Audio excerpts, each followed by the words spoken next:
5 और 8 नंबर के ऐसे तगड़े क्वेश्चन है जो बोर्ड एग्जाम में हर साल आएंगे और इस साल भी आएगा। ठीक है, चलिए स्टार्ट करते हैं। ये बहुत ही तगड़ा इंटीग्रेशन है जो कि 8 नंबर में पूछा जाता है। तो इंटीग्रेशन को हम क्या मान लेंगे? आई मान लेंगे। इंटीग्रेशन हमारे पास है 0 से पाई, अंडर रूट के अंदर है 1 प्लस cos 2x बट्टे में 2 dx। ठीक है, हमें हमारा उत्तर पता है कि हमें उत्तर कितना लाना है? 2 लाना है। ठीक है, अब देखिए क्वेश्चन हमें दिख गया। क्वेश्चन है बड़ा आसान। अब आप जानते हैं, क्या जानते हैं कि भैया 1 प्लस cos 2x जो होता है वो सूत्र होता है किसका? 2 cos स्क्वायर एक्स का। किसका सूत्र होता है? 2 cos स्क्वायर एक्स। तो ये हम यहाँ पर रख देंगे। लिमिट है हमारे पास 0 से पाई। ठीक है, वर्गमूल है तो यहाँ पे हम मान रख देंगे 2 cos स्क्वायर एक्स बट्टे में ऑलरेडी 2 है। ठीक है, अब आप देख पा रहे होंगे कि भैया 2 से ना 2 कट रहा है, 2 से 2 कट रहा है, काट देंगे तो यहाँ पर क्या आ जाएगा? 0 से pi under root cos square X dx। जब भी यहाँ पर अंडर रूट और कोई ट्रिग्नोमेट्रिक फंक्शन है तो यहाँ पर समझिए कि आपको जैसे वर्गमूल बोल रहा हूँ, जैसे मॉड का जो कॉन्सेप्ट होता था जिसमें लिमिट चेंज करना होता था, यहाँ पे भी लिमिट चेंज होगी। क्यों? आइए देखते हैं। हमारा जो अंतराल है, जो लिमिट है, अगर आप देखेंगे 0 से पाई है तो 0 से पाई तो नहीं होता, उसके बीच में π/2 भी आता है। अगर हम cos x, क्योंकि बाहर आके ये cos x हो जाएगा, अगर हम cos x फलन की बात करें तो cos x जो फलन होता है 0 से π/2 में प्लस होता है। 0 से π/2 में क्या होता है बच्चों? प्लस होता है। और π/2 से पाई में क्या होता है? ऋणात्मक होता है। तो दो जगह अपना नेचर बदल रहा है। तो अगर हम इसको ऐसे लिखें ढंग से, 0 से पाई ये है अपना cos x dx। अब इसको हम ढंग से लिखेंगे और इसी वजह से ये क्वेश्चन बहुत इंपॉर्टेंट है। ठीक है, अगर आप 0 से पाई करोगे तो इसका उत्तर 0 आएगा। आपको उत्तर में क्या लाना है? 2 लाना है। ठीक है, तो देखो पहला लिमिट कहाँ से कहाँ तक जाएगा? 0 से π/2 में जाएगा।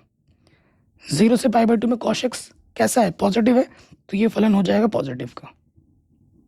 फिर देखो π/2 से पाई में अगला जो लिमिट जाएगा वो जाएगा π/2 से पाई में, और फलन मेरा क्या है? cos x नेगेटिव होता है तो यहाँ चिन्ह लगेगा नेगेटिव का, यहाँ चिन्ह लगेगा नेगेटिव का। कोई दिक्कत, कोई परेशानी यहाँ तक नहीं होगी। अब cos x का समाकलन क्या होता है प्यारे बच्चों? sin x। लिमिट मेरे पास है 0 से π/2। cos x का समाकलन sin x, लिमिट मेरे पास है π/2 से पाई। अब हम लिमिट रख देंगे, x के जगह पर अपर लिमिट माइनस x के जगह पर लोअर लिमिट। यहाँ पे भी हम मान रखेंगे x के जगह पर अपर लिमिट माइनस x के जगह पर लोअर लिमिट। ठीक है, sin π/2 का मान 1 होता है, sin 0 का मान 0, sin पाई का मान 0, sin π/2 का मान 1।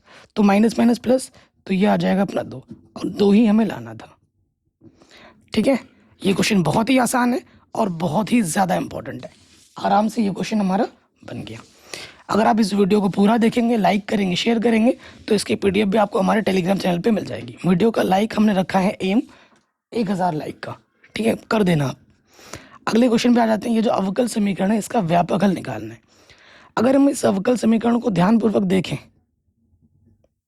है ना, तो हमें क्या दे रखा है? हमें दे रखा है x dy बट्टे dx प्लस 2y बराबर x स्क्वायर, ये दे रखा है ना दोस्त। तो देखो रैखिक अवकल समीकरण तो क्लियरली दिख ही रहा है। तो dy बट्टे dx के साथ क्या है? x है, तो इस x को हटाना है। तो हमें क्या करना होगा? x से दोनों तरफ भाग देना है। x से दोनों तरफ भाग देने पर, ठीक है, अब भाग दे देंगे तो क्या हो जाएगा? देखो जब भाग देंगे तो ये हट जाएगा, जो बचेगा वो मैं लिख देता हूँ। dy बट्टे dx बचेगा, 2 के बट्टे में आ जाएगा x गुणे में y, और यहाँ से x स्क्वायर से x से भाग दोगे तो यहाँ सिर्फ x बचेगा। ठीक है ना। तो बच्चों ये क्या है? ये एक रैखिक अवकल समीकरण है। इसको समीकरण मान लेते हैं। तो यहाँ लिखेंगे चूंकि यह एक रैखिक अवकल समीकरण है। ठीक है, और किस टाइप का है वो भी लिख देते हैं। यह है dy बट्टी dx plus P Y is equal to Q के टाइप का। ठीक है, क्यू जो होना चाहिए वो x का फलन होना चाहिए या फिर कोई अचर पद होना चाहिए, वही है। तो जो हम तुलना करेंगे प्यारे बच्चों, तो p के स्थान पर क्या रहेगा, y का गुणज 2 के बट्टे में x, और q के स्थान पर क्या है बच्चों, यहाँ पे देखो x है। ठीक है, तो सबसे पहले हमें क्या निकालना है, सबसे पहले हमें निकालना होता है समाकलन गुणक। समाकलन गुणक जिसे हम इंटीग्रेटिंग फैक्टर कहते हैं, जिस जो होता है e की पावर में समाकलन पी डी एक्स। ठीक है, अब यहाँ मान रखेंगे, p का मान क्या है बच्चों, 2 बट्टे एक्स डी एक्स। ठीक है, 2 कांस्टेंट बाहर आ गया था। अब देखिए 1 बट्टे एक्स कंडीशन क्या होता है, लॉग एक्स। ठीक है, और जो भी गुणज में होता है लॉग के, आपको एक सूत्र पता होगा, एन लॉग जो m होता है वो क्या होता है, लॉग m की पावर n होता है। अब और एक सूत्र आपको लगेगा यहाँ पर कि e की पावर लॉग x x के बराबर होता है, ये भी मैंने लगे हाथ लिख दिया। अब यहाँ देखिए प्यारे बच्चों, ये जो 2 गुणे में है ये पावर में चला जाएगा, e की पावर में लॉग, ये पावर में आ जाता है, m की पावर n हो जाता है, और e की पावर लॉग x क्या होता है, सिर्फ x, और यहाँ x के स्थान पर क्या है, एक्स स्क्वायर है। तो हमें हमारा जो इंटीग्रेटिंग फैक्टर है वो क्या मिला, एक्स स्क्वायर मिला। ठीक है, कोई दिक्कत परेशानी नहीं होगी। इसीलिए अवकल समीकरण का हल, इसीलिए अवकल समीकरण के हल पे आ जाते हैं, जिसका सूत्र क्या होता है प्यारे बच्चों, y गुणा इंटीग्रेटिंग फैक्टर q गुणा integrating factor dx plus c होता है ना। तो मान रखेंगे y इंटीग्रेटिंग फैक्टर है एक्स स्क्वायर, q हमारे पास है x इंटीग्रेटिंग फैक्टर है x square dx plus c। तो यहाँ पर हमारे पास क्या हो जाएगा, x की घात 3 dx प्लस c। तो यहाँ x की पावर n वाला सूत्र लग जाएगा। क्या होता है, जो भी पावर होती है एक पावर जुड़ जाता है, वही पावर नीचे आ जाता है। ठीक है, तो ये हमें हमारा क्या मिल गया, व्यापक हल मिल गया। तगड़ा क्वेश्चन है और बोर्ड एग्जाम में 5 नंबर में रिपीट मोड में पूछा जाता है आंसर। ये हमें हमारा क्या मिल गया, व्यापक हल मिल गया। कोई भी डाउट हो आप एक बार दोबारा देख सकते हैं। अगले क्वेश्चन पे आ जाते हैं।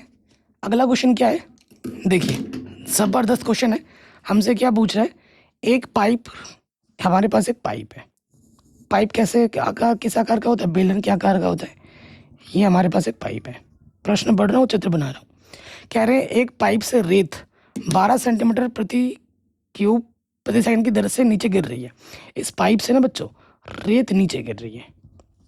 ठीक है, रेत नीचे गिर रही है, और गिरती रेत जमीन पर एक ऐसा शंकु बनाती है जिसकी ऊंचाई सदैव आधार की त्रिज्या का छठा भाग है। एक शंकु बनाती है नीचे गिरकर।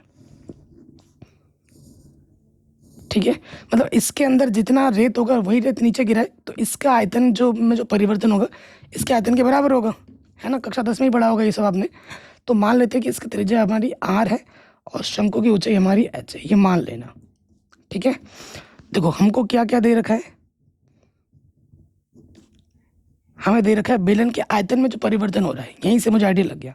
प्रति सेकंड है, यानी कि समय के सापेक्ष हमें दे रखा है डी वी बट्टे डी टी। आयतन में जो परिवर्तन हो रहा है समय के सापेक्ष, वो दे रखा है 12 सेंटीमीटर क्यूब प्रति सेकंड। ठीक है, और इसमें क्या दे रखा है, जो रेत जमीन पर एक ऐसा शंकु बनाती है जिसकी ऊंचाई त्रिज्या का छठा भाग है, त्रिज्या का छठा भाग है, जिसकी ऊंचाई सदैव आधार की त्रिज्या का छठा भाग है। तो आर बराबर क्या हो जाएगा, बट्टे का इधर गुणे में आ जाएगा 6h। जहाँ जरूरत पड़ेगी इसका इस्तेमाल करेंगे। ठीक है, रेत से बने शंकु की ऊंचाई किस दर से बढ़ रही है, जबकि ऊंचाई 4 सेंटीमीटर है। जब ऊंचाई 4 सेंटीमीटर हो तो ऊंचाई किस दर से बढ़ रही है, डी एच बट्टा डी टी, ये आपको निकालना है। ठीक है, डी एच बट्टा डी टी आपको निकालना है। तो आप जानते हैं चूंकि शंकु का आयतन। शंकु का आयतन V बराबर क्या होता है, 1/3 पाई आर स्क्वायर एच। ठीक है, अब हमें आर का मान तो पता है 6h है, वो यहाँ रख देंगे ताकि ये जो फंक्शन है वो एक में कन्वर्ट हो जाए। यहाँ आर भी एच भी है तो दोनों एच में आ जाए फंक्शन, तो मान रख देंगे पाई, आर की जगह पे हमने रख दिया 6h, गुणे में ऑलरेडी एच है तो यहाँ V फलन क्या हो जाएगा, पाई/3, 6×6 36, h की घात 3, 3 × 1 3, 3 दूनी, तो V बराबर आ जाएगा 12 पाई h की घात 3। कोई दिक्कत परेशानी नहीं होगी। अब यहाँ dv/dt है तो हम यहाँ क्या लिखेंगे, t के सापेक्ष अवकलज करने पर, t के सापेक्ष अवकलज करने पर, t के सापेक्ष कर देते हैं अवकलज। तो देखो यहाँ लिखेंगे हम dv/dt, 12 पाई क्या है, कांस्टेंट है, h की पावर 3 का अवकलज करेंगे, पहले क्या सॉल्व होती, पावर 3 सामने आ जाएगी और एक घात कम हो जाएगी और फिर h का अवकलज क्या हो जाएगा, dh/dt। ठीक है, अब हम क्या करेंगे, मानों को रखेंगे। dv/dt हमारे पास कितना है बच्चों, 12 है, तो यहाँ पर 12 रख देंगे, यहाँ पर है 12 पाई, गुणे में है 3, h का मान हमें दे रखा था प्रश्न में 4 और हमें निकालना dh/dt। ठीक है, सो देखो 12 एकम 12 कटा, 4 चौको 4 × 4 16, 16 3 48, 48 पाई है तो गुणे में 48 पाई, इधर आके क्या हो जाएगा, बट्टे में, तो हमें हमारा dh/dt क्या मिलेगा, 1/48 पाई। ठीक है, और h का मात्रक सेंटीमीटर, समय का मात्रक सेकंड, ये हमें हमारा क्या मिलेगा, उत्तर। कोई भी डाउट हो आप दोबारा देख सकते हैं। अगले प्रश्न पे हम आ जाते हैं, ये सिद्ध करने के लिए आ रखा है एग्जाम में बड़े नंबर में। ठीक है, तो कह रहे हैं सिद्ध कीजिए कि ये चीज़ इसके बराबर होगी, तो जो बड़ा वाला पार्ट होता है उसी को लेना होता है, तो यहाँ लिखेंगे दायां पक्ष लेने पर, सॉरी बायां पक्ष लेने पर, बायां पक्ष लेने पर। ठीक है, दायां की जगह बायां लिख देना। क्या है बायां पक्ष, एक बार लिख लेते हैं, ये है tan इनवर्स √ के अंदर है। सो देखिए हमें क्या करना है, हमें ये सिद्ध करना है, तो मैं देखो यहाँ 1 + x है, 1 - x है, तो मुझे आइडिया लग रहा है, क्या आइडिया लगा, मैं x की जगह पर मान लेता हूँ, क्या मान लेता हूँ, cos 2 थीटा मान लेता हूँ, तो cos इधर आ जाएगा तो क्या हो जाएगा, cos इनवर्स x बराबर 2 थीटा, तो थीटा बराबर क्या हो जाएगा, cos इनवर्स, ये 2 गुणे में इधर के बट्टे में आ जाएगा, तो जहाँ ज़रूरत पड़ेगी थीटा के स्थान पर ये मान हम रख देंगे। अब इस मान को उठाकर यहाँ रखो, बाहर अपने पास है tan इनवर्स, देखिए मान रखेंगे √ के अंदर 1 + x की जगह पे क्या आ जाएगा दोस्त, x की जगह पे हम रख देंगे cos 2 थीटा। ठीक है जी, x की जगह पे हमने क्या रख दिया, cos 2 थीटा।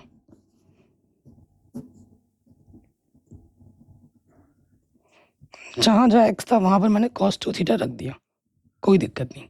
अब आपको सूत्र तो पता ही होगा कि 1 + cos 2 थीटा क्या होता है, 1 - cos 2 थीटा क्या होता है ना, पता होगा, तो वो चीज़ हम यहाँ पर रखेंगे। देखिए 1 + cos 2 थीटा क्या होता है, 2 cos² थीटा रख दिया, और ये क्या होता है, 2 sin² थीटा रख दिया। बाहर tan इनवर्स है, अंदर tan के पदों में लाना है तभी वो हटेगा। यहाँ इसके जगह पे रख देंगे 2 cos² थीटा और यहाँ आ जाएगा 2 sin² थीटा। अगर आप ध्यानपूर्वक देखेंगे, यहाँ से √2, यहाँ से √2 उभयनिष्ठ आ जाएगा, नीचे से भी √2, नीचे से √2 क्या आ जाएगा, उभयनिष्ठ, तो ऊपर नीचे √ से √2 कट जाएगा, तो बचेगा क्या अपने पास, तो cos² बाहर आके क्या हो जाएगा, √ के cos थीटा, यहाँ पे हो जाएगा sin थीटा, यहाँ हो जाएगा cos थीटा + sin थीटा। ठीक है, क्या tan के रूप में आ रहा है, नहीं आ रहा है, tan कब आता है, sin के बट्टे में जब cos होता है। तो मैं क्या करूँगा, ध्यानपूर्वक देखिए, मैं हर एक पद में ऊपर नीचे cos से भाग दे दूंगा, कॉस थीटा को भाग दे दिया कॉस थीटा से, साइन थीटा को भाग दिया कॉस थीटा से, सेम चीज़ नीचे भी करनी है, कॉस थीटा को भाग दे दिया कॉस थीटा से, ठीक है। तो यहाँ पर क्या हो जाएगा, कॉस बट्टा कॉस क्या होता है 1, और साइन बट्टा कॉस क्या होता है टेन थीटा। सेम चीज़ यहाँ पे हो जाएगा 1 + टेन थीटा। तो क्या टेन के रूप में आ रहा है, नहीं।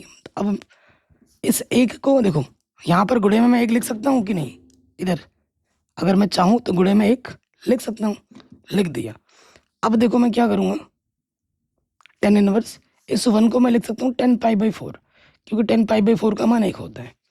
यहाँ पर है ऑलरेडी टेन थीटा, यहाँ पर 1 प्लस इस 1 को मैं लिख सकता हूँ 10π/4, और ये है टेन थीटा, ठीक। आपको भैया एक सूत्र पता होगा, यहाँ से एक सूत्र पता होगा, कौन सा वाला, कि भैया 10a - b का जो सूत्र होता है ना, वो होता है 10a - 10b बट्टे में 1 + 10a 10b होता है, ठीक है। तो a के जगह पे π/4 है और b की जगह पे थीटा, ठीक है। a की जगह पे π/4 है और b की जगह पे थीटा, तो वो हम रख देंगे 10 इनवर्स 10 a की जगह पे है π/4 और b की जगह पे हमारे पास क्या है थीटा। तो 10 इनवर्स से 10 हट गया, क्या बचा हमारे पास π/4 माइनस का थीटा। अब हम क्या करेंगे प्यारे बच्चों, थीटा का मान रख देंगे। थीटा का मान हमारे पास क्या था, कॉस इनवर्स x बट्टे में 2, तो ये हमने रख दिया कॉस इनवर्स x बट्टे में 2, और यही हमको सिद्ध करना था। इति सिद्धम हेंस प्रूव्ड। कोई भी डाउट हो आप एक बार दोबारा देख सकते हैं। तगड़ा क्वेश्चन थे, आराम से बन गया। अगले प्रश्न पे आ जाओ, बहुत ही वायरल क्वेश्चन है और एग्जाम में आता है बार बार, और ये बहुत ही तगड़ा क्वेश्चन है। ये वाला क्या है, हमारे पास जो एक फलन है, यदि फलन f जो है वो n से y में जा रहा है और fx हमारा ये है, द्वारा परिभाषित है, जहाँ y बराबर ये है, तो सिद्ध कीजिए कि f व्युत्क्रमणीय है और f का प्रतिलोम फलन भी हमें ज्ञात करना है।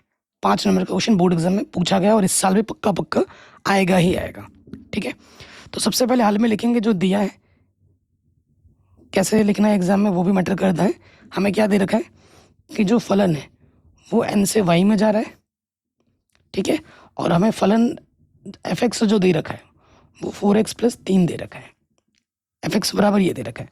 और हमारे पास y क्या है, y ये है कि y कहाँ से आ रहा है, वो n से आ रहा है, और जो y है वो आपका 4x + 3 के बराबर है, और x हमारा n से आ रहा है, ठीक है। क्योंकि प्रतिलोम फलन पता है कब होता है, जब f ऑपरेशन g और g ऑपरेशन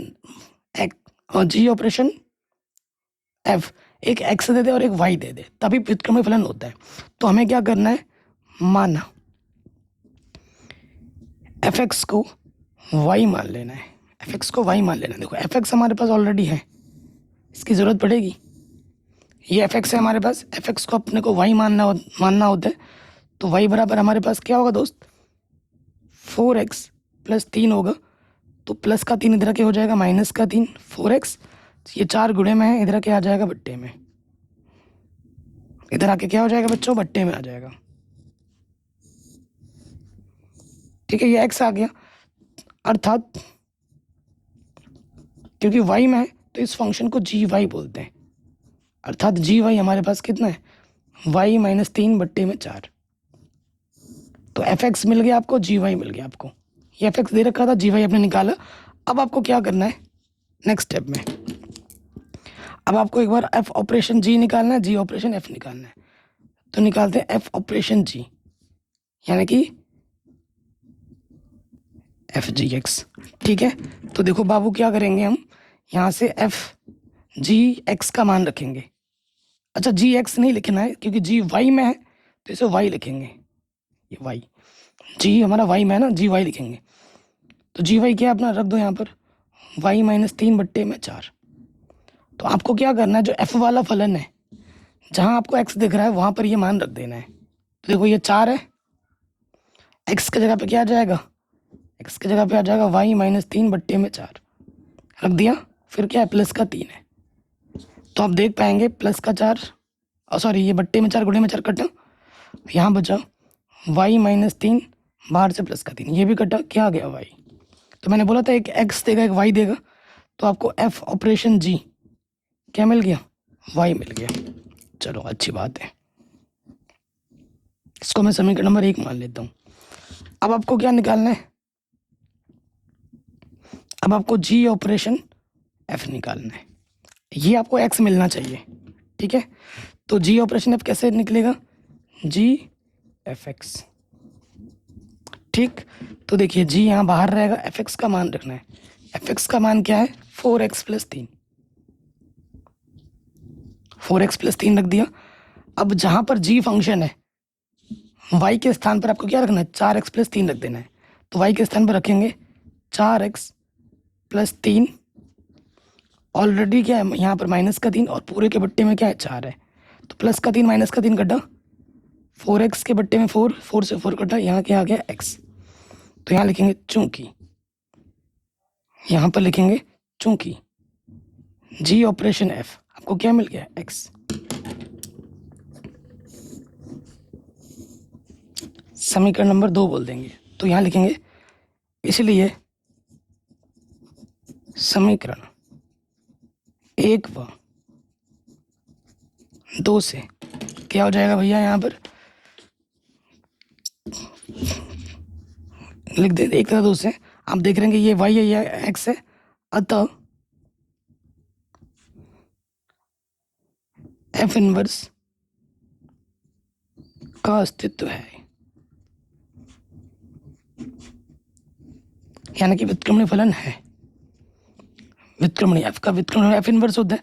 अब आपको निकालना होगा व्युत्क्रमणीय फलन, है ना।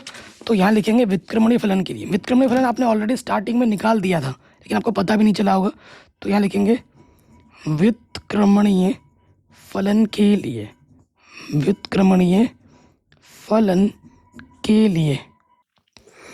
तो व्युत्क्रमणीय फलन के लिए क्या करना होता है, एफ एक्स को वाई मानना होता है। ये हम पहले भी स्टेप ये कर चुके थे बट आपको दोबारा करना है। वाई बराबर क्या है 4x + 3 है, यहाँ से आपको क्या, यहाँ से आपको x का मान निकालना है, तो ये 4 गुणे में इधर आके बट्टे में आ जाएगा, ठीक है। तो ये आपका व्युत्क्रमणीय फलन ऐसे नहीं लिखना है, इसीलिए एफ इनवर्स x के रूप में लिखोगे, तो यहाँ लिखोगे y की जगह पे x रख देना है, x - 3/4 आंसर। नेक्स्ट क्वेश्चन पे आ जाते हैं। कह रहे रेखाएं जिनके सदिश समीकरण इतने और इतने हैं के बीच की न्यूनतम दूरी ज्ञात कीजिए। सदिश समीकरण के रूप में तो आप ये आपका क्या हो जाएगा a1 वेक्टर, ये आपका हो जाएगा b1 वेक्टर, ये आपका हो जाएगा a2 वेक्टर और ये आपका हो जाएगा b2 वेक्टर। b1 और b2 अलग अलग हैं, तो न्यूनतम दूरी का जो सूत्र होता है d बराबर वो क्या होता है मॉडुलस के अंदर, मॉडुलस के अंदर क्या होता है b1 cross b2 dot product निकालना होता है a2 माइनस a1 बट्टे में क्या आ जाता है b1 क्रॉस b2 का परिमाण, ये सूत्र होता है। तो ये चीज़ हमें निकालनी है एक एक करके। तो स्टार्टिंग करते हैं b1 क्रॉस b2 से, ठीक है। b1 क्रॉस b2 निकालते, क्रॉस बोले तो सदिश गुणन, तो यहाँ लिख देंगे i j k। b1 का i का गुणज क्या है पहला 1, j का गुणज है -3, k का गुणज क्या है 2, b2 i का गुणज 2, j का गुणज 3, k का गुणज 1। तो यहाँ पे क्या हो जाएगा निकालेंगे, तो देखो i को छुपाएंगे 3 × 3 माइनस 2 × 6, फिर आपका आ जाएगा माइनस का j छुपाएंगे 1 × 1 2 दूनी 4, फिर आपका प्लस का k आ जाएगा, k छुपाएंगे 1 × 3 माइनस 3 दूनी 6, माइनस माइनस प्लस, तो यहाँ से आ जाएगा माइनस के 9i और यहाँ से बचेगा माइनस का 3 माइनस माइनस प्लस, प्लस का 3j और फिर 6 और 3 9 की, ठीक है। फिर हमें इसका परिमाण भी चाहिए, तो लगे हाथ हम क्या करते हैं परिमाण भी निकाल लेते हैं। तो B1 क्रॉस B2 का हम क्या निकाल लेंगे, परिमाण निकाल लेंगे। निकालो परिमाण, क्या होता है I के गुणज का वर्ग प्लस J के गुणज का वर्ग प्लस K के गुणज का वर्ग। तो 9 नम 81, 3 तियाँ 9, 9 नम 81। तो ये हो जाएगा आपका 90, 90 में 81 जोड़ेंगे तो 171 हो जाएगा, ठीक है ना। 19 नम्मा 171 होता है, 19 नम्मा। तो 9 का वर्गमूल होता है 3, √19 आ जाएगा, ठीक है, 3 √19 आ जाएगा, लिख दिया। अब हमें A2 - A1 चाहिए, वो हम निकाल लेते हैं यहाँ पर। इसलिए अब हम निकालेंगे A2 - A1, ठीक है जी। A2 हमारे पास क्या था बच्चों, A2 था 4I प्लस 5J प्लस का 6K माइनस A1 हमारे पास क्या है, I plus 2J plus 3K, ठीक है। घटा देंगे, 4I में से 1I घटाएंगे तो यहाँ आ जाएगा 3I, 5J में से 2J घटाएंगे 3J, 6 में से 3 घटाएंगे 3K, ठीक है। अब हमें क्या करना है बच्चों, इसका डॉट प्रोडक्ट निकालना है, तो निकाल लेते हैं डॉट प्रोडक्ट, ठीक है। अब हम आ जाएंगे B1 cross B2 dot product A2 - A1 के साथ। तो B1 क्रॉस B2 हमें क्या मिला था, ये माइनस के 9I प्लस का 3J प्लस का 9K, डॉट बोले तो अदिश गुणन, और ये है अपना A2 - A1, 3I plus 3J plus 3K, ठीक है। तो I का I के साथ 9 तियाँ 27 माइनस का 3 तियाँ 9 J का J के साथ प्लस 9 तियाँ 27, इससे ये कटा क्या आ गया, 9 आ गया, ठीक है। अर्थात हमें हमारा D क्या मिलेगा, न्यूनतम दूरी क्या मिलेगा। अगर नेगेटिव में भी आता है D तो उसे आपको पॉजिटिव में लिखना है, क्योंकि दूरी कभी माइनस में नहीं होती, ठीक है। तो ये चीज़ अभी हमने कैलकुलेट की, ये हमें क्या मिला 9, और इसका परिमाण क्या मिला था 3 √19, ठीक है। तो हम भाग दे देंगे, 3 तियाँ 9, तो ये आ जाएगा 3/√19, ठीक है। ये हमें हमारा न्यूनतम दूरी मिल जाएगा। चाहो तो √19 से ऊपर नीचे भाग दे देना, कोई दिक्कत नहीं है। हर साल आपके एग्जाम में ये प्रश्न आता ही आता है, 100% गारंटी के साथ आएगा ही आएगा। अगले क्वेश्चन पे आते हैं। कभी ये क्वेश्चन 2 नंबर में आ जाता है, कभी कोई बड़े नंबर में आ जाता है 5 नंबर में, लेकिन आता ज़रूर है। मेन बात ये है, कह रहे उस समांतर चतुर्भुज का क्षेत्रफल ज्ञात कीजिए जिसके विकर्ण ये हैं, ठीक है। तो देखो समांतर चतुर्भुज में आपको चित्र आप एग्जाम में बना रहे हो तो बहुत बेहतर है, बना के दिखा देते हैं। समांतर चतुर्भुज है, ठीक है, जिसके विकर्ण, ठीक है, विकर्ण की जगह विमाएं, एक हमें दे रखा है ये, ठीक है, ए हमें ये दे रखा है, बी हमें ये दे रखा है।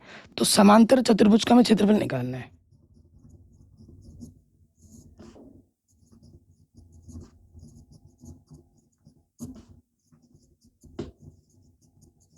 समांतर चतुर्भुज का क्षेत्रफल क्या होता है, ये होता है A क्रॉस B का परिमाण, ठीक है। ये सूत्र होता है इसका।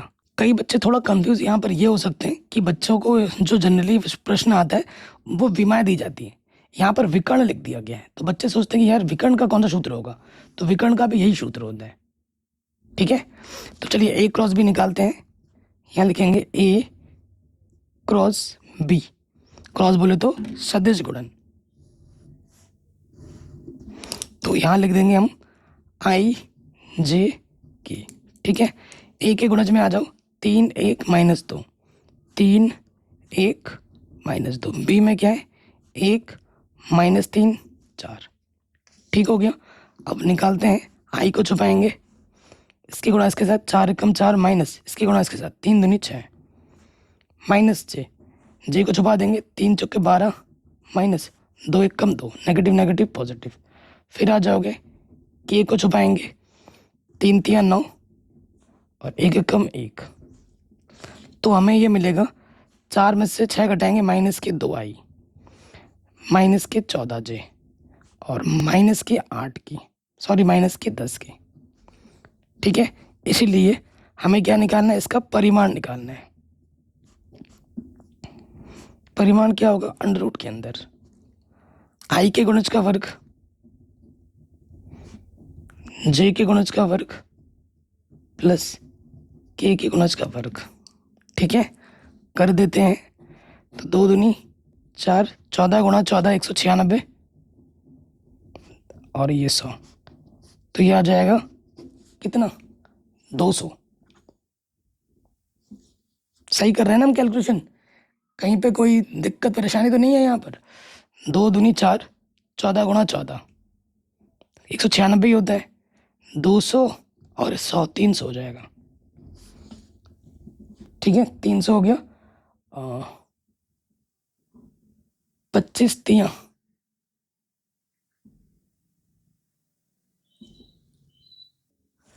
ठीक है, अंडर रूट 300 आ गया। अब मेरे से गलती ये हुई है ना, यहाँ पर विकर्ण बोला है, विकर्ण बोला है ना, तो विकर्ण में क्या चीज़ होता है बच्चों, मेरे ध्यान से हट गया था। देखो, जो अगर आपको भुजाएं दी जाती हैं ए और बी, अगर ये दी जाती हैं तो ये सूत्र होता है, लेकिन जब आपको विकर्ण दी जाएगी ए क्रॉस बी तो लगेगा, बट्टे में 2 भी लगेगा। ठीक है, इसके बट्टे में 2 भी लगेगा, इस चीज़ का ध्यान रखिएगा। सॉरी, मैं थोड़ा माफ़ी चाहता हूँ। ठीक है, ये अंडर रूट 300 आ गया, तो 300 क्या लिख सकता हूँ मैं, अंडर रूट 300, तो 300 गुणा, तो ये हो जाएगा 10, 100 गुणा 3 है 10, अंडर रूट 3 आ जाएगा ये। इसलिए क्षेत्रफल क्या होगा, क्षेत्रफल मान रख देंगे, बट्टे में 2 से भाग देना है, 2 पंचे 10, तो आ जाएगा 5 अंडर रूट 3 वर्ग मात्रक। ठीक है, ज़बरदस्त क्वेश्चन है, आराम से बन गया। ये चीज़ ध्यान रखिए, जब भी विकर्ण आएगा तो ए क्रॉस भी तो करना ही है, परिमाण लेना, बट्टे में 2 से भाग दे देना है। ठीक है, इस चीज़ का बस ध्यान रखना है। अगले प्रश्न में आते हैं, बहुत ही तगड़ा है, कह रहे दो सदिश ए और बी के बीच का कोण थीटा हो, तो ये चीज़ अपने को प्रूफ करनी है। तो हम लेके चलेंगे यहाँ से ये वाला। तो आप जानते हैं ए माइनस बी वेक्टर, ठीक है, अगर यहाँ से मैं इसका स्क्वायर ले लूँ तो इसको मैं ऐसे लिख सकता हूँ, A minus B dot A minus B लिख सकता हूँ, क्योंकि आप जानते हैं, क्या जानते हैं, ए के परिमाण का जो वर्ग होता है वो क्या होता है, ए डॉट ए होता है। ठीक है, ये लिख सकता हूँ मैं, कोई दिक्कत परेशानी नहीं होगी। अब डॉट प्रोडक्ट करेंगे, ए का आ जाएगा ए के साथ ए डॉट ए, और यहाँ पर ऑलरेडी बोल रखा है 2 इकाई सदिश, ए और बी हमारे क्या है, इकाई सदिश हैं। सो देखो, उसकी बात हम करेंगे अभी, A dot A minus A dot B, अब बी पे आ जाओ, ये हो जाएगा बी डॉट ए माइनस गुणा minus plus B dot B. आप ये जानते हैं, क्या जानते हैं कि ए डॉट बी किसके बराबर होता है, बी डॉट ए के बराबर होता है। तो ये चीज़ और ये चीज़ सेम टू सेम चीज़ है, और यहाँ पे क्या आ जाएगा, परिमाण ए का वर्ग, और ये हो जाएगा दुगना ए डॉट बी, और यहाँ हो जाएगा परिमाण बी का वर्ग, बी डॉट बी, ये हो जाएगा इस सूत्र से, है ना। अब प्रश्न में दिया है, हमें प्रश्न में क्या दे रखा है, ए और बी इकाई सदिश है, यानी कि इकाई सदिश होने पे क्या होता है, उसके परिमाण का मान 1 होता है। ए वेक्टर और बी वेक्टर का मान हमें क्या दे रखा है बच्चों, 1 1 दे रखा है, तो यहाँ रख देंगे 1 का वर्ग 2 ए डॉट बी, ये चीज़। ठीक है, सो देखो, आप जानते हैं ए डॉट बी सूत्र क्या होता है बच्चों, परिमाण ए परिमाण बी कॉस थीटा, ये सूत्र होता है। तो इसका मान यहाँ रख देंगे, तो ये 1 और ये 1 2 हो जाएगा, बाहर से ऑलरेडी 2 है, यहाँ पर मान रखेंगे तो ये होगा परिमाण ए गुणा परिमाण बी कॉस थीटा। ठीक है, परिमाण ए और परिमाण बी का मान 1 दे रखा है, 2 आ जाएगा ओवरनिस्ट, 2 1 कम 2, अंदर बचेगा सिर्फ कॉस थीटा, क्योंकि इसका मान और इसका मान तो 1 है। ठीक है, इसका मान और इसका मान 1 है, तो और 1 माइनस कॉस थीटा क्या होता है, 2 sine square theta, 2 sine square theta by 2 होता है। तो यहाँ से आ गया 2 दूनी 4। इधर अपने पास क्या है, a माइनस बी। अब मैं क्या करूँगा, दोनों तरफ वर्गमूल ले लूँगा। यहाँ लिखूँगा वर्गमूल लेने पर, जैसे ही वर्गमूल लूँगा यहाँ बचेगा सिर्फ a माइनस बी। 4 का वर्गमूल होता है 2, और यहाँ से आ जाएगा साइन थीटा बाई 2। ये 2 गुणे में इधर के आ जाएगा बट्टे में।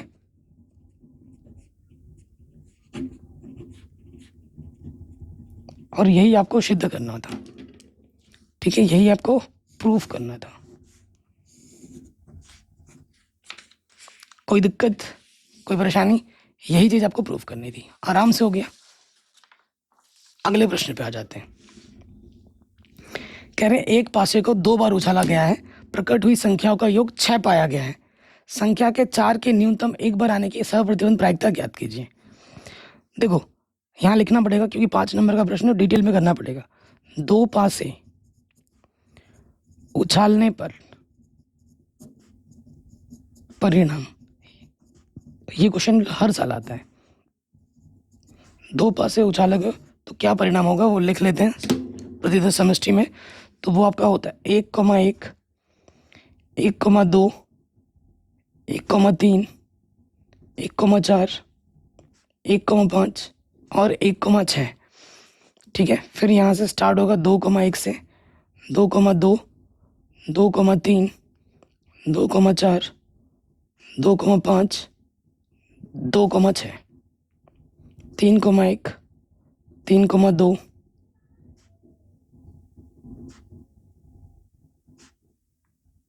3,6। ठीक है, फिर आप आ जाओगे 4,1, 4,2, 4,3, 4,4, 4,5, 4,6। फिर आप आ जाओगे 4,5, अरे यार 4,6 हो गए, 5,1, सॉरी 5,1, 5,2, 5,3, कहाँ तक, 5,6 तक। फिर आ जाएगा लास्ट में 6,1, 6,2, 6,3, 6,4, 6,5 और 6,6 तक। ये आपके टोटल 36 परिणाम होते हैं। तो जो घटना घटित हो चुकी है पहले ही उसे हम एफ बोलते हैं। एफ घटना जो घटित हो चुकी है उसको बोलेंगे। प्रकट हुई संख्याओं का योग 6 पाया गया है, संख्याओं का योग 6 लेना है। घटना का नाम संख्याओं का योग 6, एफ। और जो निकालना है उसको ई बोलेंगे। क्या निकालना है, 4 के न्यूनतम एक बार 4 न्यूनतम एक बार हो कम से कम। ठीक है, तो वो कौन कौन से लिख लेते हैं, घटना कौन कौन सी होगी। 4,1, 4 एक बार हो, एक से ज़्यादा बार वो चलेगा। तो देखो 4,1, 4,2, 4,3, 4,4, 4,5, 4,6, ये तो होगा इसमें 4 है। बाकी 1,4, 1,4 है, 3,4 है।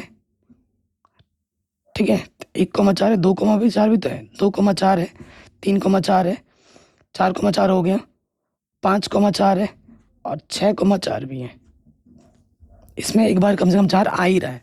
संख्याओं का योग 6 कब कब आएगा, 6 जोड़ने पर, 1 और 5 6, 2 और 4 6, 3 और 3 6, 4 और 2 6, 5 और 1 6।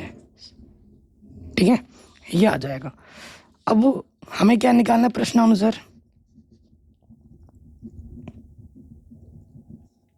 सहप्रतिबंध प्रायिकता निकालनी है, ई बट्टा एफ निकालना है। ठीक है, जिसका जो सूत्र होता है वो तो प्रायिकता ई इंटरसेक्शन एफ बट्टे प्रायिकता एफ। तो सबसे पहले ई और एफ में क्या उभयनिष्ठ है, ई और एफ घटना में क्या उभयनिष्ठ है, 2,4 यहाँ पे भी है, 2,4 यहाँ पे भी है। पहली घटना तो है 2,4 और 4,2 यहाँ पे भी है, 4,2 यहाँ पे भी है, और कोई घटना उभयनिष्ठ नहीं है। तो अब इसकी प्रायिकता क्या होगी? संभव परिणाम 2, कुल परिणाम है 36। 2 पासे को उछालने पे कुल परिणाम 36 होते हैं। एफ घटना पे आ जाओ, उसकी प्रायिकता निकालते हैं। कुल परिणाम कितने हैं? 5 है, ठीक है ना। संभव परिणाम इसमें 5 है और कुल परिणाम यहाँ पर 36 है। अब इस मान को उठाकर यहाँ रख दो, यह 2/36 और 5/36, 36 से 36 कटा, हमें हमारा उत्तर क्या मिला? 2/5। ठीक है, कोई दिक्कत परेशानी नहीं होगी, ये क्वेश्चन हमारा बड़े आराम से बन गया। अब हम आते हैं अगले प्रश्न में। कह रहे हैं इस सारणिक का मान बताइए। ठीक है, बस आपको कुछ भी नहीं इसका सोचना है इतना ज़्यादा, आपको बस क्या करना है, प्रसार कर देना है। यहाँ लिखेंगे R1 के सापेक्ष प्रसार करने पर। ठीक है, R1 के सापेक्ष क्या कर देना है बच्चों? प्रसार कर देना है। सो देखिए, ये वाला प्लस का होता है, ये माइनस का, ये प्लस का। ठीक है, तो प्रसार जब हम करेंगे ये आ जाएगा a² + 1। ठीक है, तो क्या होगा बच्चों, देखो इस पहला कॉलम छपता है, इसके गुणा इसके साथ, तो ये हो जाएगा b² + 1 c² + 1। इसके गुणा इसके साथ, फिर आ जाएगा इसके गुणा इसके साथ bc गुणा cb। ठीक है, फिर आपका माइनस का ab आ गया, पहला रो दूसरा कॉलम छपेगा, ab के गुणा इसके साथ होगी ab गुणा c² + 1 माइनस इसकी गुणा इसके साथ, इसकी गुणा इसके साथ, ये हो जाएगा bc गुणा ca। फिर प्लस में आपका ac यहाँ आएगा, पहला रो तीसरा कॉलम छपेगा ab गुणा cb माइनस इसकी गुणा इसके साथ ca गुणा b² + 1। तो ऐसा प्रश्न जब भी आएगा तो आपको घबराना नहीं है, बस प्रसार कर देना है और जहाँ तक आपसे हल हो पाए वहाँ तक हल करके छोड़ दो आंसर। अगर सिद्ध करने के लिए लिखा हुआ आता तो तब तक हमें हल करना है जब तक वो आंसर पूरा ना आ जाए। ठीक है, सो देखिए हल करते हैं। बाहर अपने पास है a² + 1, अंदर गुणा करेंगे, ये हो जाएगा b² c², फिर b² कम b², अब 1 से गुणा करेंगे तो ये हो जाएगा c² और 1 कम 1, और यहाँ हो जाएगा b² c²। ए बी अपना बाहर है तो अंदर गुणा करेंगे, ये हो जाएगा अपना ab c² प्लस का हो जाएगा ab माइनस, तो ये हो जाएगा ab c²। c 2 बार गुणा में है ना, बाहर अपने पास क्या है ac, तो ये अपना है क्या है ac b गुणा b² सी एस अंदर गुणा करेंगे तो ये हो जाएगा ac b² ca कम ca। ठीक है, अब थोड़ा और हल कर लो। अब क्या करेंगे, a² से अंदर गुणा करेंगे तो ये हो जाएगा a² b² c², फिर हो जाएगा अपना a² b², फिर आ जाएगा अपना a² c², फिर a² कम a²। ठीक है, फिर आपका आ जाएगा माइनस के a² b² c²। a² से गुणा कर 1 से गुणा करेंगे तो वही रहेगा b² c² plus b² plus c² plus 1 minus b² c²। तो इससे हमने गुणा कर दिया, अब a b से गुणा करना है, a² b b² c²। फिर देखो a b गुणा a b, ये हो जाएगा a² b² माइनस, ठीक है, a² b b² c² already था। ठीक है, अब हमें ए सी से अंदर गुणा करना है। देखिए a गुणा a² c गुणा c² b² तो पहले c है, फिर देखिए ये हो जाएगा a² c² b², फिर ये हो जाएगा a² c²। ये हमने खोल दिया। अब देखो कुछ कट पिट रहा होगा, प्लस का माइनस का कटा, और कुछ और कहीं दिख रहा है क्या प्लस माइनस? देखो ढंग से देखो, तो देखो a² b² यहाँ है, a² b² प्लस का यहाँ है, और कहीं माइनस का दिख रहा है क्या? ये भी प्लस का है। ठीक है, और कहीं दिख रहा है a² b²? नहीं दिख रहा है, ठीक है ना। तो ए स्क्वायर बी स्क्वायर कितनी जगह है, 2 जगह है, तो ये हो जाएगा 2 ए स्क्वायर बी स्क्वायर। फिर देखो यहाँ ए स्क्वायर सी स्क्वायर है, ए स्क्वायर सी स्क्वायर कहाँ दिख रहा है, और ये, तो ये नेगेटिव का ये पॉजिटिव का कट गया, ठीक है। इसका चिन्ह सही है ना, कट जाना चाहिए था, जोड़ना पड़ रहा है, देख लेना। फिर देखो ये ए स्क्वायर है, लिख दिया। कहीं बी स्क्वायर आ रहा होगा, यहाँ बी स्क्वायर भी है, लिख दिया। यहाँ पर सी स्क्वायर भी है, लिख दिया। जो लिख रहे हैं उस पर अंडरलाइन मारते चलो, ठीक हो गया। ये भी हो गया, ये भी हो गया। फिर देखो ए स्क्वायर बी स्क्वायर सी स्क्वायर प्लस का ए स्क्वायर बी स्क्वायर सी स्क्वायर माइनस का कटा, ठीक है। और कहाँ, बी स्क्वायर सी स्क्वायर यहाँ पर है प्लस का, और ये माइनस का, ये भी कट गया,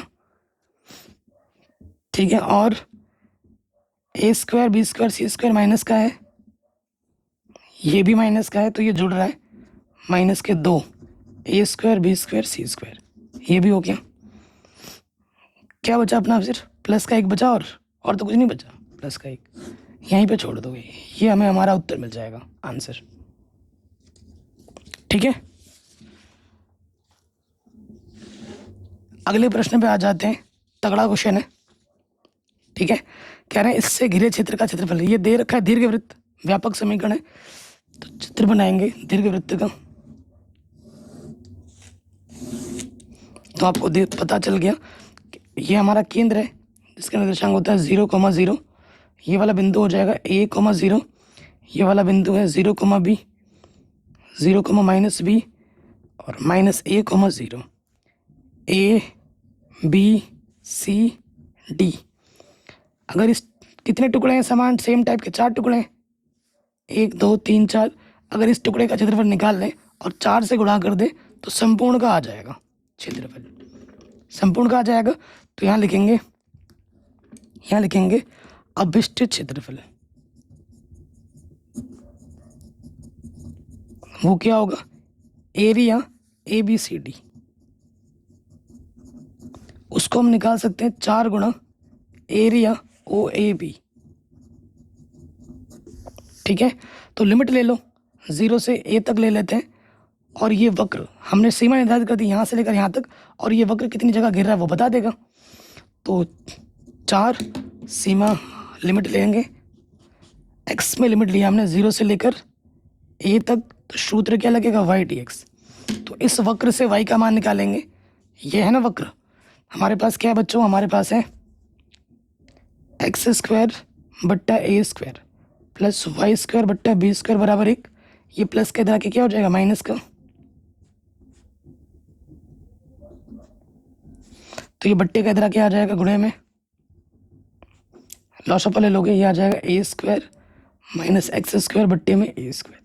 तो y का मान क्या आ जाएगा, वर्गमूल निकालोगे b बट्टा a अंडर रूट के अंदर a² माइनस का x²। और ये रफ में नहीं करना है, ये फियर में ही करना है, ठीक है। ये मान अब हम यहाँ पर रख देंगे। 4 लिमिट हमारी है 0 से a, और यह b बट्टा a under root a² minus का x² dx। तो आप देखेंगे 4ba, ये बाहर आ गया, अंदर क्या बचा, 0 से a under root a² minus x² dx। और ये तो डायरेक्ट फार्मूला ही होता है ना, ये तो क्या होता है, डायरेक्ट फार्मूला ही होता है। तो इसके जगह पे मान रख देते हैं अब हम। तो ये हो जाएगा 4ba बाहर रहेगा, इसका फार्मूला क्या होता है, x/2 under root a² minus a² minus x² plus a² बट्टे 2 साइन इनवर्स x/a। लिमिट हमारी है 0 से a। अब इसमें मान रख दीजिए, upper limit minus lower limit रखेंगे, x की जगह पर रखना है a,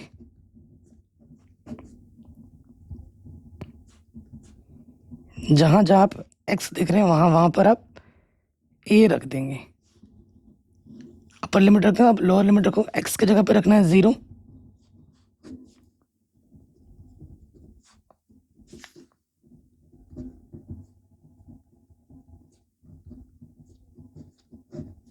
ठीक है। सो आप देख पा रहे होंगे a एकम 1 और 0 से के बट्टे में कुछ भी हो 0 होता है। आपको पता होगा भैया कि साइन इनवर्स 1 का मान π/2 होता है और साइन इनवर्स 0 का मान 0 होता है। तो ये मान रख देंगे, ये वाला पार्ट तो हो जाएगा डायरेक्ट 0, ये भी हो जाएगा डायरेक्ट 0, और इसके जगह पे 0 रखोगे तो ये वाला पार्ट भी क्या हो जाएगा 0, तो सिर्फ ये वाला पार्ट बचेगा। साइन इनवर्स 0 का मान 0 होता है, 0 गुणा कुछ भी हो 0।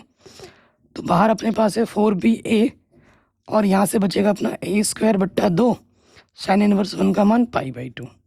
2 दूनी 4, 4 से 4 कटा, तो हमें हमारा उत्तर मिलेगा एक a से एक कटा πab वर्ग मात्रक। कोई भी दिक्कत परेशानी हो आप एक बार दोबारा वीडियो को देख सकते हैं। आराम से बन गया। अगले प्रश्न पे आ जाते हैं। बहुत ही तगड़ा क्वेश्चन है और एग्जाम में बच्चों बार बार आता है, ढेर सारे क्वेश्चन है भाई हमारे पास। आज की वीडियो को बच्चों मैं बैठ के ना पेन पेपर में पढ़ा रहा हूँ, क्योंकि आज का दिन थोड़ा सा मेरा बेकार गया है। बेकार मतलब सुबह से उठ के भाग दौड़ पे लगाना, मम्मी की तबीयत ख़राब थी, हॉस्पिटल में पूरा दिन चला गया, मेरी खुद की तबीयत ख़राब चल रही है, तो एकदम वीकनेस फील कर रहा था। डिजिटल बोर्ड में ना एनर्जी चाहिए होती है, चल फिर के पढ़ाना पड़ता है ना, तो उतना चल फिर नहीं पाता, तो मैंने सोचा कुछ कंटेंट तो देना चाहिए, इसीलिए मैंने बैठ के पढ़ा के ये पेन पेपर में पढ़ा दिया। ठीक है, आप जैसे बोलेंगे मैं वैसे कंटेंट बनाने के लिए रेडी हूँ, बस आपकी तैयारी की कमी नहीं हो। ये क्वेश्चन एग्जाम में बार बार आता है, बहुत ही तगड़ा क्वेश्चन है। देखो अगर इसको ध्यान से देखेंगे ना तो ये ना तो ये वेरिएबल सेपरेबल हो सकते हैं, एक्स वाला एक तरफ वाई वाला एक तरफ, ना ये समघाती है, तो एक ही चॉइस बचती है रैखिक अवकल समीकरण। तो ये रैखिक अवकल समीकरण है लेकिन सेकंड टाइप का है। ठीक है, ये dy गुणे में इधर क्या आ जाएगा बट्टे में, और ये 1 + y² गुणे में इधर आ जाएगा सबके बट्टे में, tan इनवर्स y - x बट्टे में 1 + y²। अलग अलग ले लूँगा बट्टे में, dx बट्टा dy यहाँ पे आ जाएगा tan इनवर्स y बट्टे में 1 + y² और x के बट्टे में आ जाएगा 1 + y²। इधर सिर्फ y का पद रहना चाहिए, तो x वाला पद उठाकर इधर लेके आओगे, ये हो जाएगा dx बट्टा dy प्लस x के बट्टे में 1 + y²। इधर हमारे पास है tan इनवर्स y बट्टे में 1 + y²। तो ये एक रैखिक अवकल समीकरण है, ये एक रैखिक अवकल समीकरण है। तो यहाँ लिख देंगे यह एक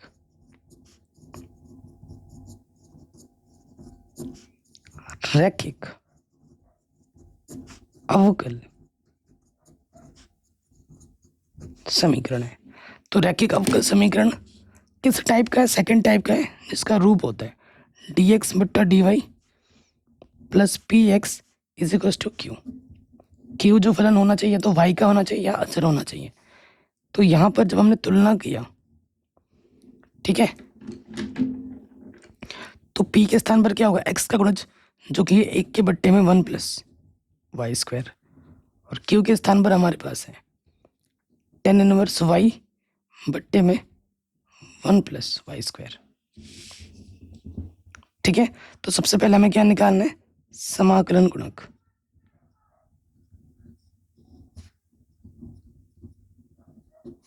जिसे हम बोलते हैं इंटीग्रेटिंग फैक्टर। इसका सूत्र होता है एक ही पावर में p, इसके बट्टे में dy ना, तो dy आएगा p dy। तो p का मान रखेंगे 1 के बट्टे में 1 + y² dy। इंटीग्रेशन आपको आता होगा, इसका इंटीग्रेशन क्या होता है? tan inverse y।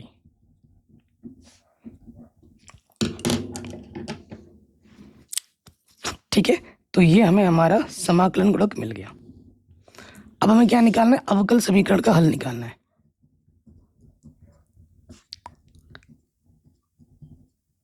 अतः अवकल समीकरण का हल, इसका सूत्र क्या होता है? देखो dx है ना, तो x में आएगा x गुणा इंटीग्रेटिंग फैक्टर समाकलन q गुणा इंटीग्रेटिंग फैक्टर dy + c, ये इसका सूत्र होता है। ठीक है, अब इसमें हम मान रखेंगे x। इंटीग्रेटिंग फैक्टर क्या है? e की पावर में 10 इनवर्स वाई। क्यू हमारे पास क्या है 10 इनवर्स वाई बट्टे में 1 plus Y square. Integrating factor क्या है e की पावर में 10 inverse Y D Y plus C. अब हमें इसका क्या करना है इंटीग्रेशन करना है। ठीक है, इस वाले पार्ट का क्या कर देना है इंटीग्रेशन। अगर आप ध्यानपूर्वक देखोगे तो यहाँ देखिए 10 इनवर्स को मानने पे उसका अवकलज नीचे में मौजूद है। हम मान लेंगे t बराबर 10 इनवर्स वाई को e की पावर 10 इनवर्स वाई को t मत मानना, सिर्फ 10 इनवर्स वाई को मानना है। t मान लिया तो dy यहाँ पर है तो y के सापेक्ष अवकलज कर दो। 10 इनवर्स वाई का अवकलज क्या होता है 1 के बट्टे में 1 plus Y square. D Y बट्टे के इधर क्या आ जाएगा गुणे में, ये चीज हो गई। अब आप देखेंगे इन मानों को हमें उठाकर यहाँ रखना है। ठीक है, 10 इनवर्स वाई की जगह पे टी सिर्फ इधर रखना है, इधर मत रख देना। ठीक है, तो ये कुछ इस प्रकार से हो जाएगा एक्स ए की पावर में यहाँ पर तो है 10 इनवर्स वाई।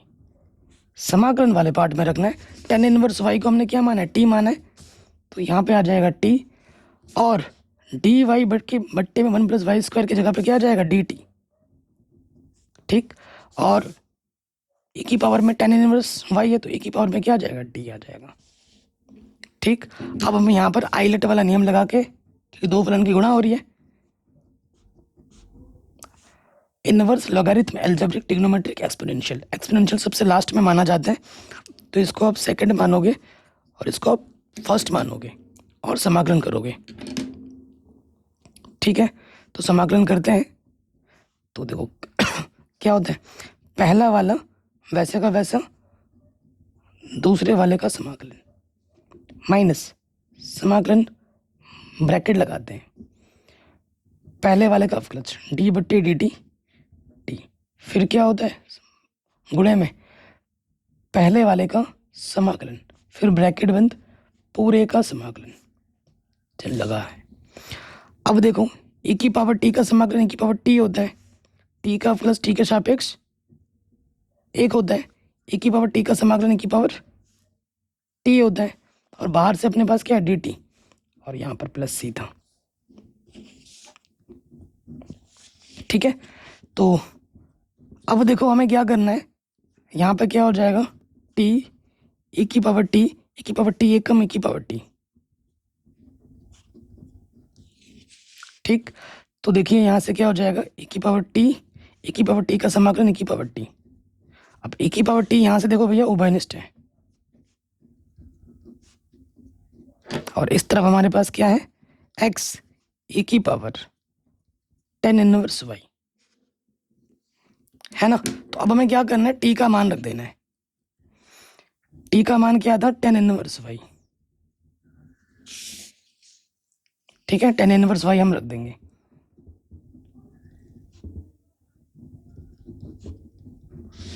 ठीक है, यहाँ पर क्या अपने पास x e की पावर में 10 इनवर्स y है। अब यहाँ पे भी उत्तर छोड़ सकते हो, कई बच्चे मैं यहाँ पे अगर उत्तर छोड़ दो तो बोलेंगे सर आपने गलत कर दिया। भाई कोई गलती नहीं है, कोई माइक वाले गलत बता देना मैं पढ़ाना छोड़ दूँ, बिल्कुल सही है। ये आपका अब आपके अवकल समीकरण का व्यापक हल आ चुका है। लेकिन अगर आप थोड़ा और हल करना चाहते हो तो e की पावर 10 इनवर्स से क्या करो दोनों तरफ भाग दे दो।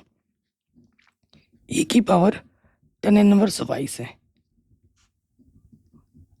भाग देने पर जब भाग देंगे तो ये वाला पार्ट तो क्या होगा बाबू कट जाएगा, सिर्फ x बचेगा, और ये वाला पार्ट भी दोनों तरफ ये कटा तो यहाँ से बचेगा सिर्फ 10 इनवर्स y माइनस के 1 ये बचेगा, और c के बट्टे में आ जाएगा e की पावर 10 इनवर्स y। ठीक है, तो ये इसको मैं ऐसे लिख सकता हूँ 10 इनवर्स y माइनस 1, इनवर्स है ऊपर जाके क्या हो जाएगा पॉजिटिव में चला जाएगा e की पावर, इसको एक नया नियतांक मान लो या फिर यही छोड़ दो तो ठीक है। इसको एक क्योंकि c के बट्टे में ना एक नया क्या यही छोड़ देते हैं, यही छोड़ दो तो ये हमें अवकल समीकरण का क्या मिल जाएगा, हल मिल जाएगा। ठीक, तो आज के वीडियो में मैं यहीं रहने देता हूँ। देखो अभी भी मेरे पास ढेर सारे क्वेश्चंस हैं, ठीक है, जो हम कल की वीडियो में करेंगे। बड़े बड़े नंबर के जो प्रश्न है, 8-8 नंबर में आता है, ढेर सारे प्रश्न हैं, ये हम कल के वीडियो में करेंगे, ठीक है। अब ये सारे 8-8 नंबर के प्रश्न हैं जो बोर्ड एग्जाम में पूछे गए प्रश्न है, ये आपको कल की वीडियो में मिलेगा। प्लीज़ बच्चों वीडियो को लाइक शेयर कर दो, और आपको कॉपी वाली वीडियो कैसी लगती है प्लीज़ कमेंट करके ज़रूर बताएं, और वीडियो को शेयर ज़रूर करें।